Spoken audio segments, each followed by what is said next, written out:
I was so.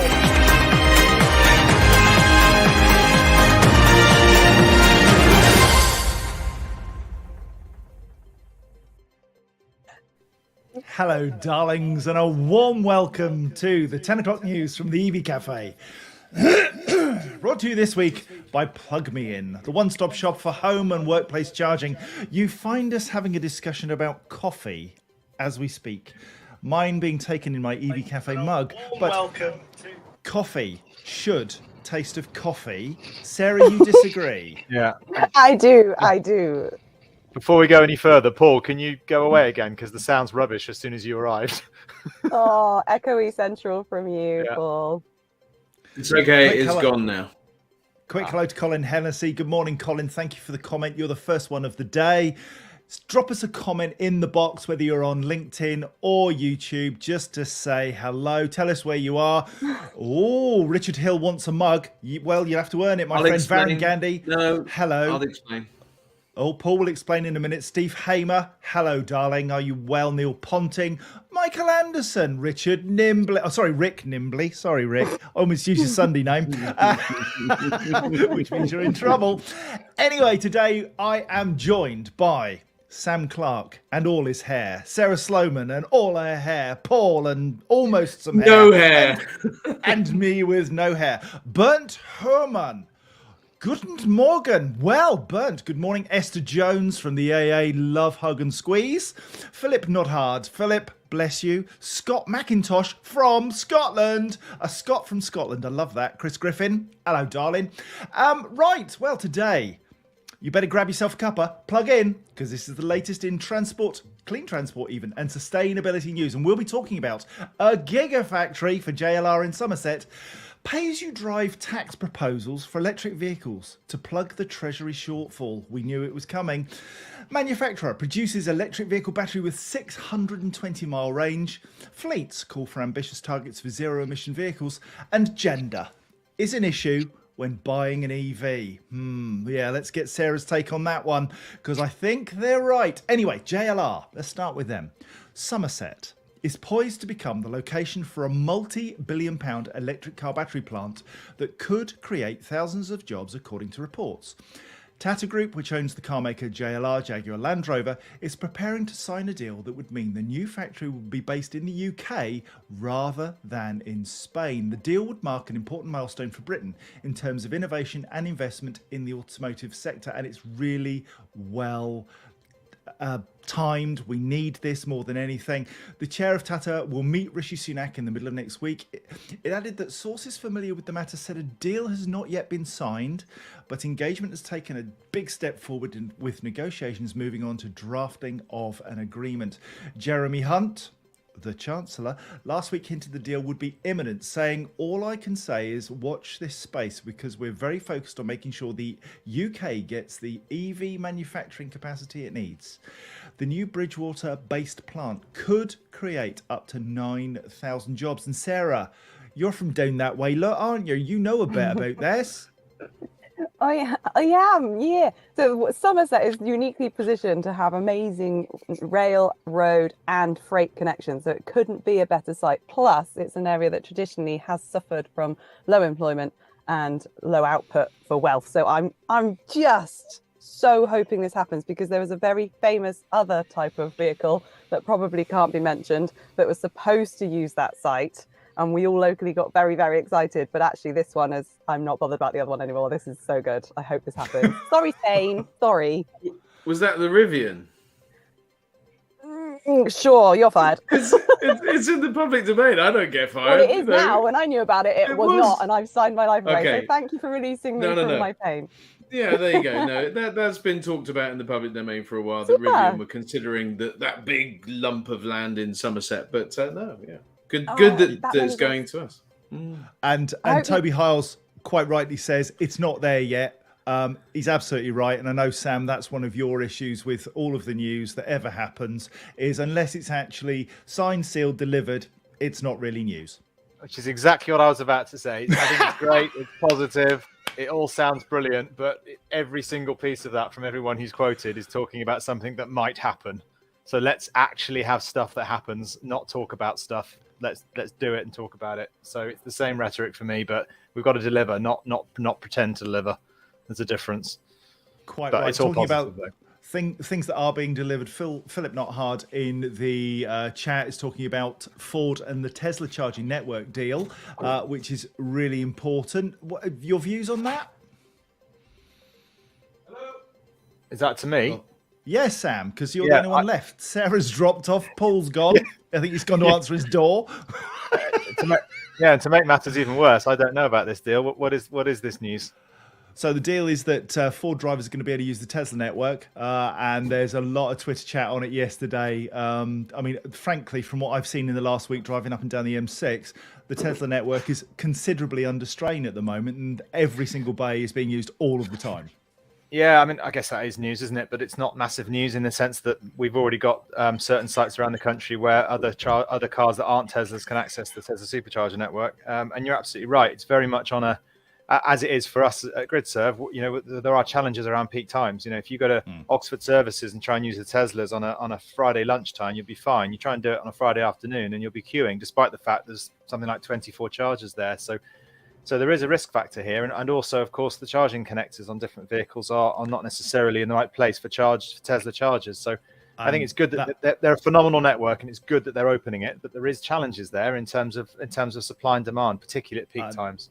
That's the point that Philip's making, is that the charging connectors for the Fords will be Tesla connectors. So that's quite a big step forward for Ford and leapfrogs them. But clearly then you have the challenges of infrastructure and providing that infrastructure. Would like to say hello to Gary Comerford, bless his heart. Did I miss anything? Of course you did, you donut. You're here like 7 minutes after we started. Martin Sweeney from MHA. Hello, darling. Right, shall we move on? I don't know where Sarah's gone. Has she gone to get more vanilla latte? Or Signal probably is gone, yeah. Whatever. Anyway, let's talk about tax. Let's talk about tax, baby. Baby, I knew you were going to do that.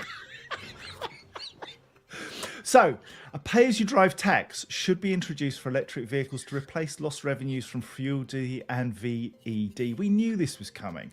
According to a new report, The Future of Driving, published by the think tank, the Centre for Policy Studies, it recommends that zero-emission vehicles should be charged at a flat rate for every mile they drive, with the aim that they would still be paying significantly less than their petrol and diesel counterparts.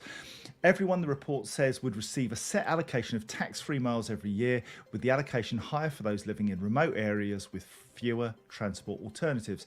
Eventually, as the share of zero-emission vehicles on the road grows, this new per-mile charging system could completely replace fuel duty and vehicle excise duty for all vehicles. Each vehicle would be assigned a per-mile rate based on its weight to reflect wear on the roads, and charges would be collected monthly by direct debit. This has been the sword of Damocles which has been hanging over us for some while. Paul, how do you view this sort of paying as you drive thing? Certainly for commercial vehicles, that's going to be a challenge, isn't it? I honestly, I don't know that it will. I think what we've said there in that report, and obviously the reality of a report or a news item and the reality can be very different, but it sounds as though it's been sort of slightly thought through. We always know that we have to replace the tax. We're not going to get away from it. But VED is now back on cars from 2025. It's back on vans from 2025. What we need is a solution per sector. The heavy end, there's big challenges there. The bit in the middle, the vans, there's challenges there. And then there's the private used cars, which, could end up paying no tax at all because they only do quite small mileage. So as long as the balance is kept and that there's no onerous burden on electric vehicles in the future or zero emission vehicles in the future, then I think it's inevitable, as long as it's well thought through and balanced. Paul, my point is that with a commercial vehicle doing many tens of thousands of miles potentially in a year, paying per mile means that for commercial vehicle users, their costs could rise depending upon the number of miles they drive, whereas with the VED, it's a very blunt instrument, but you pay it's a single figure. Cost. Yeah, but the VAT then on the fuel and the fuel duty is much higher, and they get more money from that because the cost of fuel. So I suppose that as long as they find a balance and they do the maths with with like a proper calculator rather than the back of a fag packet, then I think we've got half a chance. Yeah, what worries me though is how you administer it properly. How do you do pence per mile? You need telematics data from every vehicle to manage it, right? And that's insanely complicated. You've got hundreds of different types of data points from various different types of telemetry, and you'd have to do it for every single vehicle everywhere, plus all of the historic ones already on the road. So my only worry is it's a tremendously complicated thing to do. Surely there's a better way using the existing EVs needs to be taxed. They need to be taxed, and they may need to be, I think, taxed more than the combustion engine on the basis of the loss in fuel duty. But surely we should be using the variables and the parameters we've already got at our disposal that are traditional and work, rather than trying to create a new solution, which is incredibly complicated to administer. What's the deficit in the UK? Is it 40 billion, 30 billion? How much does road tax currently make in the UK? I mean, got to start somewhere, I suppose. It's a significant earner, but what's really interesting is that the money raised doesn't go to fix the roads. It goes to support our health service and schools and all the other public services. And that's the bit that's always got me. We think that we're paying, even this narrative talks about us being the heavier vehicles have an impact on the roads. Use the money to fix the roads, to make better roads, better transport systems, so we don't need so many cars. But stop telling us that this tax is going to be used for transport, because it's not. Yeah, and John, the other critical point for me in that is if you're going to include the contributions to things like the National Health Service that comes out of fuel duties, then what about the health benefits that electric vehicles create, and therefore reducing air pollution and reducing the strain on NHS, and therefore that's a saving to the NHS as a result of the EV. So if you're going to look at it that wide, which I think we need to, then we've also got to look at the whole economy and go, well, how is that benefiting? As well as losing fuel duty revenues, we're also benefiting by reducing the amount of burden of air quality related health issues for people. So, where do you start and stop in terms of doing the maths on this? Tricky. So, yeah, there's a LinkedIn user, Sarah, who says, I read recently the loss of benefits in kind, VED, NIC and fuel duty is about 40 billion. Yeah, I'm sure I got told by my MD, Keith Brown, that it was 37, 38, and I looked it up. And I really didn't realise that it's local and general tax that pays for our roads. I really didn't know that. So again, this once again shows me that it's falling on local authority personnel to support this step. But do they know what's about to be dumped on them? I don't know. It's pretty standard tactics for central government to jump. You learn something every day. Thank you, John. This is good. I'm enjoying this. Right, let's move on. Electric vehicle battery manufacturer Gotion High Tech, which supplies Volkswagen, has revealed the Astro Eno L600. A battery with a range of 620 miles. Gotion has spent the past 10 years developing the lithium manganese iron phosphate LMFP battery, having wanted to improve the energy density of lithium iron phosphate LFP batteries. Dr. Zhang Chen, the executive president of Gotion Global, said Astro Eno L600 LMFP cell achieves 240 watt-hours per kilogram in gravimetric energy density and 525 watt-hours per litre for volumetric energy density. Frankly, Dr. Chen, I believe you. It can achieve more than 4,000 cycles at room temperature and 1,800 cycles at high temperature, easily achieving 18 minutes of fast charging and passing all safety tests. The Astro Eno, 620-mile range, that puts it in excess of anything that petrol vehicles can do, diesel vehicles even. This sort of battery technology, is it what we're waiting for, or is it just another story that we really don't need? It's what Facebook's been waiting for. Yeah, well, yeah, quite. But we don't trust Karen and Kev from Facebook. Sam. Yeah, I mean, I guess what they're looking at here is trying to hit that magic 1,000 kilometer mark as a poetic number for a target on a particular vehicle. Obviously, it varies, but 620 miles in our world, is probably too much. Actually, I think that we don't need to travel that far in one sitting at any point anyway. So it definitely is the way forward, and I've seen a lot of this technology coming through to us actually recently in regards to much faster charging capabilities on various tech. So clearly the amount of power distributed through chargers is improving. The ability for batteries to take it is improving. As all technology we've always seen has evolved very, very quickly once it gets started. So Well, we're only. Looking forward to this conversation again in 5 years' time when 350 kilowatt charging is standard, where 5 or 10 minutes is as long as you wait as long as you charge on a vehicle and then you're on your way. This forward-thinking technology will drip feed its way back in, as it already is, into the wider market.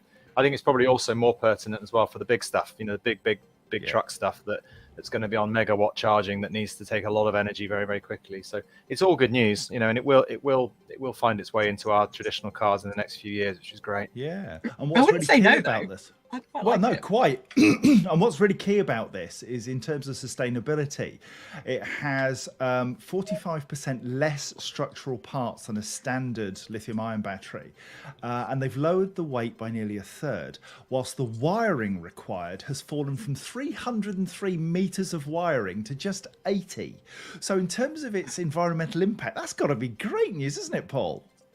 I mean, these are the things that really bring a smile to your face, right? That people have been saying, oh, no, this can't happen and that can't happen, and what about this and what about that? But what we're doing is constantly innovating, constantly focusing on driving down that whole environmental impact, not just looking at the emissions at the tailpipe, not just looking at the emissions created to build out everything, but looking at every aspect of it and doing a great job in doing so. The question around, is 620 miles something that we really need or want? Yeah, possibly not. But what you want is something that is efficient, that is sustainable, and that is driving the whole innovation agenda forward and proving actually that we can do this and do it very, very effectively. Yeah, Paul, just to be clear, what I'm saying is it's the technology can stay, but we don't necessarily need that many batteries of that technology. No, I agree. Yeah, because I agree. It dramatically reduces the weight as well, which will inherently help with the range too. For vans and trucks, that's going to be important. Yeah, 100%. Although Sarah wants it, and I have to say, Sarah, I agree with you. 620, bring it on. It would be nice. Certainly would. Now you won't use it. You won't use it, right? That's the thing. I mean, if you're driving an Audi diesel that can go from one end of the country to another in one go and back again, but who does that? Yeah, but I don't have to charge every day. At the moment, I have to charge most days because I don't have a home charger and the village one's really expensive. This car's great. It's 320 miles without even trying, but that's still very inconvenient. I spend a lot of time struggling, and I've got actually a reasonable mileage. I know people with worse mileage than me, and I know plenty of people who would say, 300, it's all right, but it's not great. And if this was standard, then it's fine. Yeah, I guess I'll meet you halfway, Sarah. What I'm suggesting is 450 miles, something like that, is probably be good. Sweet be spot. really good. The 620 seems almost excessive, especially for us on an island. But for something around 450 gives everybody comfort, I think. Does help though with that home charging piece that Sarah's referenced, though, because you don't want people constantly kind of having to go into the public domain and charge up over long periods of time. So if you've got that opportunity, then you are freer to pick the opportunity that is most suitable for you. So, I mean, there is some credibility in it, but I think it's going to come and go depending on your use case, as we talk about very often. No one fills their car up with diesel outside the house either, right? So if you've got 450-mile range and you're stopping for 5 or 10 minutes to fill it with energy, then you're in exactly the same position as we've been for the diesel and petrols for many years, and which works, right? I mean, it actually works. So yeah, I got 200 miles in 20 minutes this morning. I was like, yes, Tesla Supercharger Network. Thank you very much. That's good. Mm-hmm. You were moving fast. Anyway, some of the UK's largest fleet operators, including BT Group, LeasePlan, Openreach and Royal Mail, are calling on the government to set ambitious sales targets for zero-emission vehicles. The government published its zero-emission vehicle mandate proposals in March, and we spoke about them then, which would force manufacturers to sell a certain proportion of electric vehicles in the lead up to 2030. In 2024, the target would be 22% for cars and 10% for vans, with the proportion of zero-emission vehicles increasing year on year before reaching 80% and 70% respectively by 2030 and 100% by 2035. The Climate Group, on behalf of the UK Electric Fleets Coalition, a group of 28 UK businesses with some of the largest fleets in the UK, have responded to the government's third and final consultation on the zero-emission vehicle mandate by calling for ministers to implement ambitious sales targets. And they want stronger interim targets for 2024 and 2027, which will boost supply and help businesses go electric faster, the Climate Group said. Sarah, this kind of mandate is always problematic, isn't it? In that government for the UK is the tail wagging the dog when you've got the majority of producers of vehicles and electric vehicles elsewhere in the world. Yeah, as long as there's time. I think if there was like a opportunity to use it like a toolbox and be told and shown and helped and guided along the way, which increasingly we've seen. So I don't mind a mandate, because it has to start somewhere, and then it does soften. I mean, take the user experience at ChargePoint's one that's just come out that said, oh, contactless technology had to go on AC, but now they've softened that. This was last year on the EV Cafe, we blew the lid off that this time last year, and this year it's changed, and I suspect by the time it becomes solid policy, it will be more flexible. So I don't mind a mandate as long as it's flexible to the voice of the person that it affects, whether that's a group or a consortium. The ZEV mandate, zero emission vehicle mandate, is quite challenging, I think, for some manufacturers, certainly in the initial stages. So moving, I think, from 10 to 19% from 24 to 25, and there's a worry amongst the fleets and a worry amongst the manufacturers that they may lower the amount of diesel or petrol vehicles that they're going to bring into the country to be able to meet the amount of the percentage that they're going to be able to have to sell in those respective years. So we could end up counterproductive again, because we're not renewing the older vehicles onto Euro 6 or Euro 6D, the more efficient diesel variants, which we're having to use at the moment because there's not enough. And so we're going to limit that whole market and cause a lot more pain potentially by this ZEV mandate. But I'm all for it if we can get the volumes right. But it's getting the volumes into the country to be able to meet the need without having to restrict the overall market at the top end with these realistic timeframes, definitely, and being mindful of people's normal cycles. And lots of fleet managers have said they just want one more cycle of probably not so great zero emission, but then they will do it. John, can I just jump very, very quickly back to a point that Brian Robinson made on the previous subject around range, which is really valid, that 620 miles is probably WLTP figures, which we all know stands for way less than planned. So the mileages that we were referring to and talking about was real world. That's what we care about, is what does real world look like. So if 620 miles of way less than planned manifests itself into 450 miles of real world, that's probably okay. But it's not that funny. It is actually brilliant. I'm already thinking how I'm going to use that. But do you want the other one? Do you want the other one? NEDC. Yeah. That's the other. Yeah, that's not even distinctly close. Yeah. Brilliant. But I think it's really it's an important point. But the technology is improving, right? The difference between summer and winter is getting more effectively managed. So thermally, that we're protecting the batteries, we're doing preconditioning. This is all going to become, it's a problem, but is infinitely solvable. So we will see less difference in the future, I think. But it's it is an important point. But I can't imagine a battery has been tested to WLTP. So I'd still rather have 450 than 250, so it's like, whatever. Well, if nothing else, Paul, we're highlighting the discrepancy between the laboratory and real world, which we still don't know in this context. So we do have to take it with a pinch of salt. Nevertheless, anything north of 450 mile real world is pretty good news, isn't it? Yeah. Now then, let's move on. Before we do, Liz Allen, who is kindly pitched up to watch the broadcast today, made a request yesterday from me, which I must deliver. So challenges are accepted at the EV Yes, Cafe. they are. I want one. She asked me if I would wear a fedora. So, thank you for the news. I thank you all. Hang on. Oh, it's so good. This isn't a fedora. How many hats do you have? How many hats do you own? Yeah, exactly. Listen, brother, these are just my wide-brimmed hats. I had skin cancer a little while ago, and somebody said, get yourself a hat. I took them literally. I thank you. Now then, the lack of gender balance in EV buying. Women are buying less electric vehicles than men due to mistargeted marketing and knowledge of purchasing, according to a new report. The study by Auto Trader, called No Driver Left Behind, Women in the Journey to Electric, discovered that just 12% of women would prioritise technology when buying a car, despite this being the major route of EV marketing. Instead, Auto Trader found they should focus on safety, which 65% of female drivers thought was the most important aspect of a vehicle purchase. Sarah, What do you think? Is this really a story or not? No, it isn't. I'm so bored of these statistics that insist on just separating out A and B. Why are we not doing it on sort of propensity to buy or economic background or something that is actually an indication of people's preferences rather than just the fact you're born a male or born a female? We've got a really great example of a friend of mine, two friends of mine, who will remain genderless for this discussion. One had to wait a very long time for their vehicle and had to go through a lot of pain and being lied to about the vehicle that was going to eventually arrive. The other didn't at all, but when the vehicle arrived, just got thrown at it and they didn't know how to manage the vehicle. So once again, two very different purchasing journeys, neither affected by gender, I'd like to think. Both made the decision to buy an electric car, and at no point did anyone look in the mirror and go, yep, I'm not going to buy one because I'm a female. I don't think that's the case.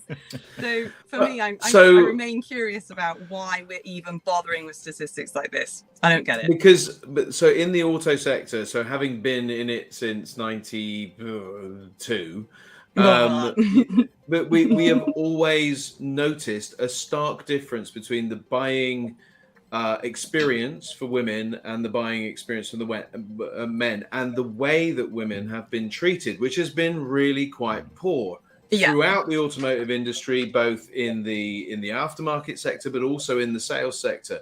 So it's important to highlight the differences in gender so that we can properly help everybody get to the right place, because we have different ways of doing things. Generally speaking, there is division between men and female in the way that we buy things, the way that we interact, the way that we do things, and the way that we get treated. But it may be that safety is a concern for lots of people. It doesn't necessarily just have to be one gender that's concerned by safety. So that's kind of my point, is not just trying to dismiss the fact that there's differences in different people. Of course there is, but I guess that is my underlying point, is there's plenty of differences in buying signals and purchasing decisions that happen every second of every day all around us. I would say I don't know what the split is of people I know with cars that are electric or not. I think it's going to be a lot more than whether or not it's just safety concerns. So yeah, I guess my plea to the market would be to move away from those almost stereotypical expressions of data, which I think are feeding a furthermore stereotypical expression of data. So if you offer somebody with a family, whether that's a male or a female with kids, would you rather buy a car that's safe or fast? Anyone with a family is probably going to go, well, I'd like a bit of performance, but obviously safety is important. And who are they appealing to? Was the data set large enough? Was the data set split? Was the data set spread across all ages, all genders, all backgrounds, all geographics, and all demographics too? Probably not. So we get stuck with this annoying old data over and over and over again. 12%. Give me a day off. I think she's frothing. People. Makes a change to me. Makes a change to me, doesn't Make it? it simple, guys. Make it simple. Ask as many people across as many sectors as possible, and then give me the data. Not with the split, not with the male-female. We're talking about people driving cars. People. Right. Talking of people, Toby Hiles has just said Gryffindor, which is wonderful. Thank you. I'm actually Slytherin without any question. If you had to choose a house from Hogwarts, Paul, which house would you choose to be put in? I've no idea. The only one I can remember is Gryffindor. No, you'd be in Hufflepuff, mate. Definitely. Yeah, You're right. Hang on, I seem to remember that's not very good. No, that is Precisely. Good. That is good. They're courageous. I'd want to win on that broomstick thing game that they play. What's it called? Quidditch. I can't remember. Quidditch. I want to be on the house that's best at that. Sam's totally Gryffindor all day, every day. I think Yes? I'm Slytherin. Are they public sure you school are. kind of posh boys in... I can't believe I can't. Oh, anyway, look, enough. We've been on the news for far too long. Oh God, half an hour. Right, if you've got any clean transport PR or news stories you'd like us to cover, please send them to us at hello@evcafe.org. There is the EV rally at Blenheim. Liz, I promised I'd mention it. I didn't. There's an EV rally at Blenheim. There you go, done. Until next Friday, it's goodbye from me. It's goodbye from them. This has been an EV Cafe production brought to you this week by Plug Me In. EV charging for the discerning buyer. Other sustainability news services are available, but this is just fun. The EV Cafe is truly blessed to be partnered with My Energy Geotab, EV Civil Solutions, the AA, Churchill Insurance, Plug Me In, Sperry, Hydrock, Interval, Kasha, and Kasha. McIntyre Hudson. We What are a the list. EV Cafe, supporting the transition to clean transport. Enjoy the rest of your day and your weekend. If the sun shines, factor 50, wear a hat. Until next Friday. Bye! Good boy. Bye. Good.